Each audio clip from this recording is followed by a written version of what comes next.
Ayun guys, good morning po sa ating lahat. Welcome to my vlog. For today's video po, andito pa rin po tayo sa part po ng Rosales, boundary po ng Santo Tomas. Ano bro? Santo Tomas. Ayan. May papakita ko po sa inyo na property po dito. Ito guys, may sasabihin po ako sa inyo. Bali ito po, makukuha po ito ng bypass. Bypass po hanggang Urdaneta. Kung alam niyo po yung ginagawang bypass dito sa Santo Tomas, ito po ang tumbok niya guys. Ito po, papunta po rito. Diretso po ng Tarlac yan.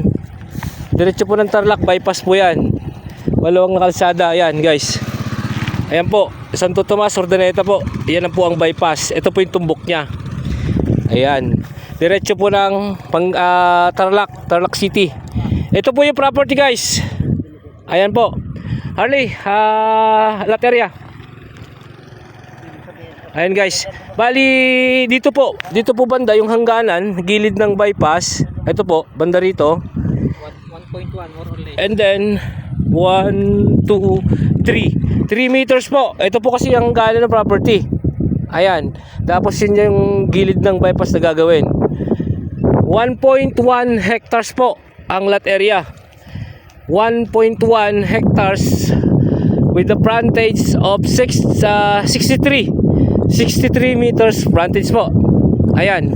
Ito po yung property guys. 1.1 hectares. Ayan. Na titulado. Buhay pa po yung nakapangalan sa titulo. No extrajudicial. And then tax updated po. Ayan po guys.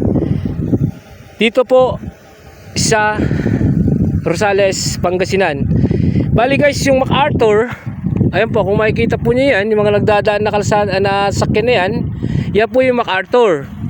Ayan, going po ng Baguio. And then yung SM, yan po yung SM guys, oh. Yan yung SM. Ayan guys. Tapos Bakdo, Jollibee, going po ng Baguio yan. Tapos yung kwan po na yan, yung kalsada po na yan is going Bayambang, Santo Tomas Bayambang Road. Ayan guys. Ayan guys, kung saan nakatayo si Harley, dito sa kinatatayong ko na to, yun po siya. Ayun. 63 meters po. Ayan. Ulitin ko guys. 1.1 hectares titulado. Frontage 63 along cemented road, 2 lane.